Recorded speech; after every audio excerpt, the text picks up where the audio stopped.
where you can cry me a river.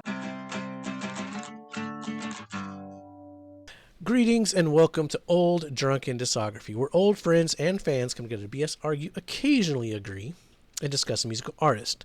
This week's musical artist is my pick. I chose Aerosmith, and I brought a special guest along, Brian. Hello. And the two usual knuckleheads are here, Tim and Bill. Hi. Two. We are a playlist link channel, sort us by playlist, and you can find all of these Aerosmith videos in a row if you're just now jumping in. Give us a like, give us a subscribe. It's been a week since we recorded the last ones, and if you go back and watch those, you'll see where Brian said he was going to subscribe and send proof that he subscribed. Well, I never got that proof. So don't be like Brian. Be like Bill and subscribe. Absolutely. I had that written out much better, but I didn't print out my notes. So, yeah, we're talking Rock in a Hard Place. Yeah. Oh boy. And for you guys that didn't spend the last week editing all these videos, this is Bill's turn to guess. When we get to the guessing. Wow. I kept up with it. That's, applause for that. Just keeping up with who's guessing. Great job, Jason. Only because I just edited Night in the Ruts yesterday. That's the hardest part of this whole thing, remembering who's guessing. Yep. All right. I guess I'll start this one off. Rock in a Hard Place, 1982. Starting off with some jailbait. The only one without Joe Perry, and Brad Whitford is only on one song. Yep, got some lineup changes. You got Jimmy Crespo and Rick Duffy on guitars. Who cares? Dupé. You got Jailbait. It wasn't cool back then. Sure as hell didn't stand the test of time. It's no Motorhead Jailbait, that's for sure. That's definitely for sure. Lightning Strikes, it's kind of a sign of times to come.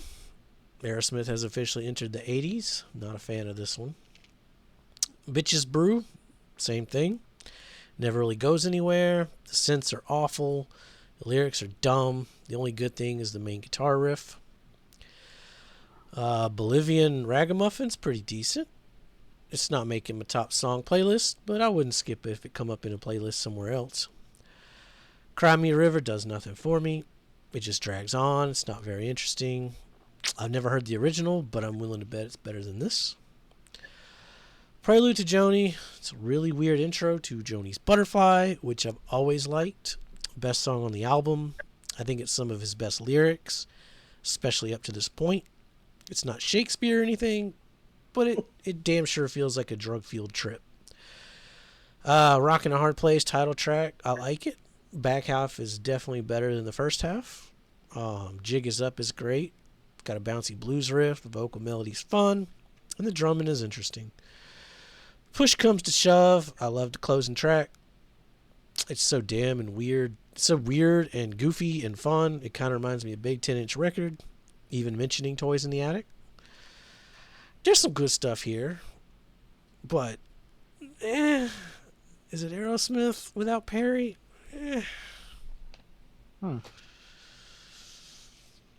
Yeah, that's kind of where I went with it too. Honestly, I thought the guitar playing was pretty interesting for what it is, which it's not Joe Perry or Brad Whitford for that matter. Yeah. And I felt like they did a pretty good job keeping up. I just didn't feel like any of the songs were really interesting enough on their own. Like, as an album, it's listenable, but it's not great. And then, just the individual songs. Lightning Strikes was okay. There's not much on here, though. There really just isn't much on here.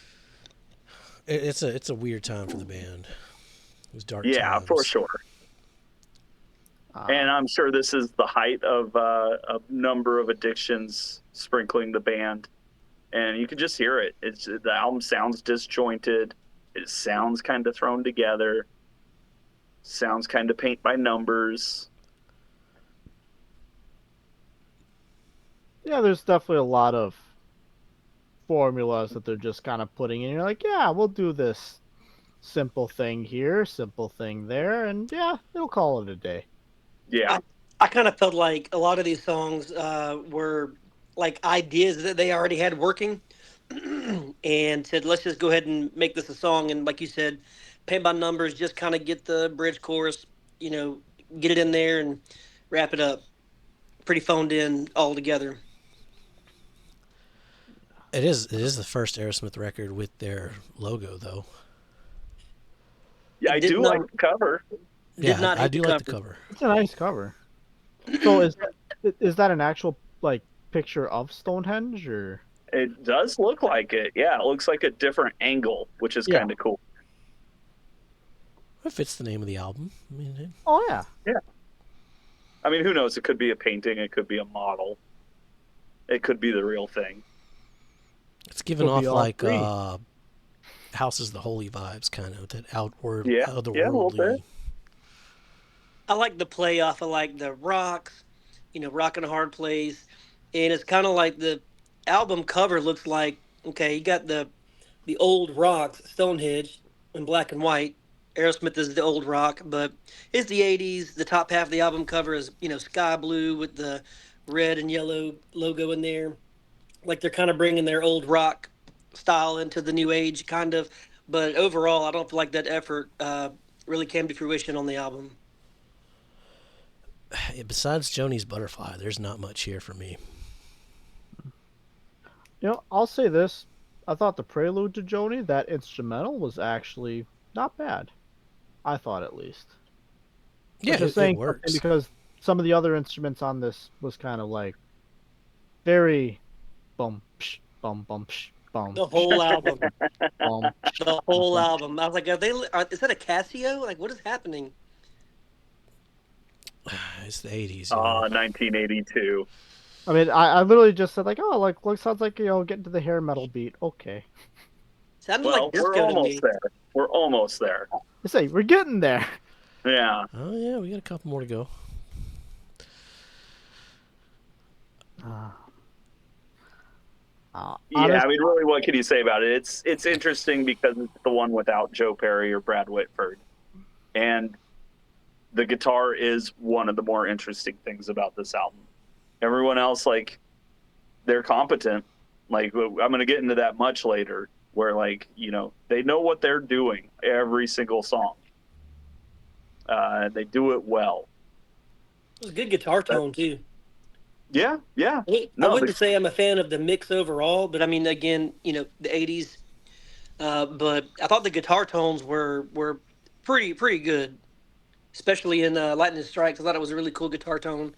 Didn't care for the song as much, but the guitar sounded cool at least. It's missing that Tyler Perry songwriting credit, though. Like, I think it's missing more than that too. Even the rhythm section, it's missing some energy. Yeah. What rhythm section? Well, Kramer and Hamilton. Well, you know what I mean. Yes, I do. I do. Yeah, they're just they're 12-bar bluesing it up on this thing. And sometimes for too long.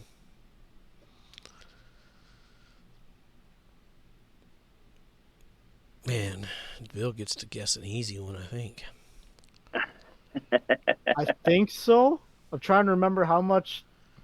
Well, trying to remember how much we all thought about that first, current placeholder. Right. Oh yeah, you guys probably need a refresher on the rankings more than.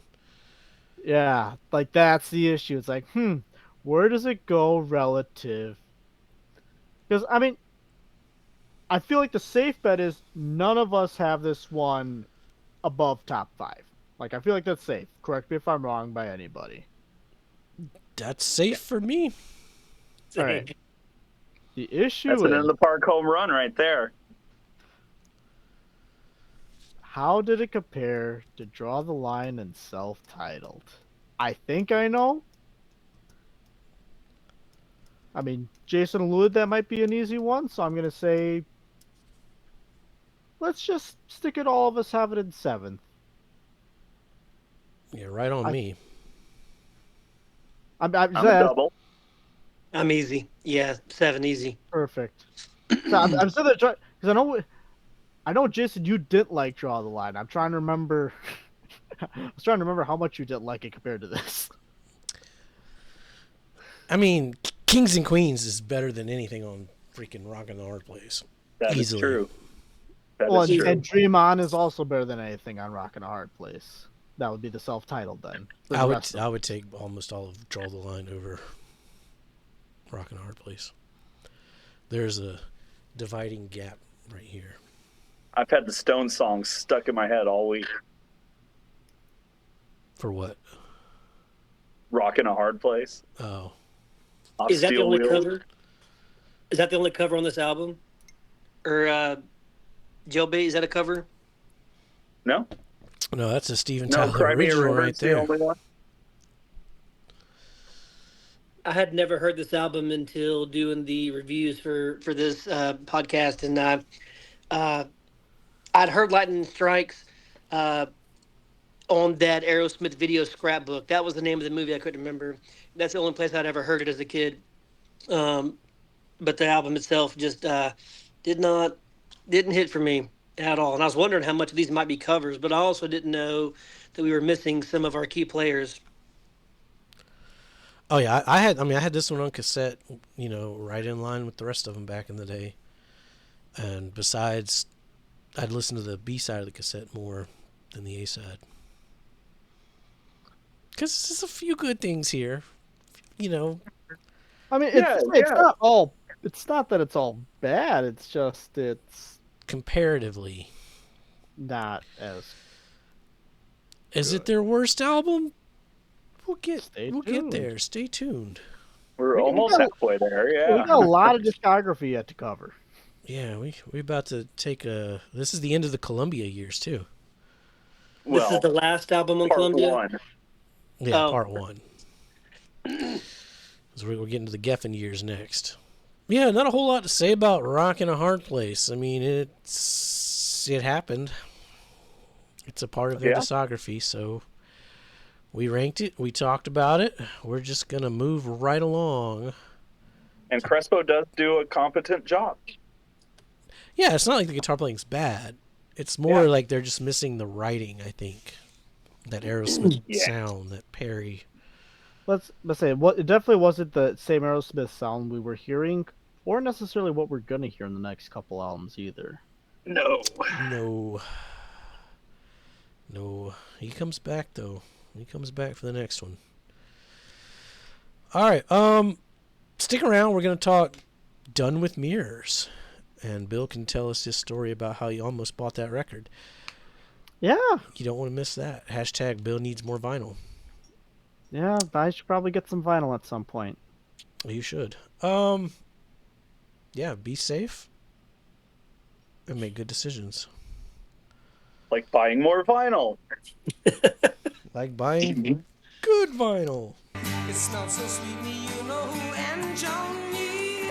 So many butterflies one could not see.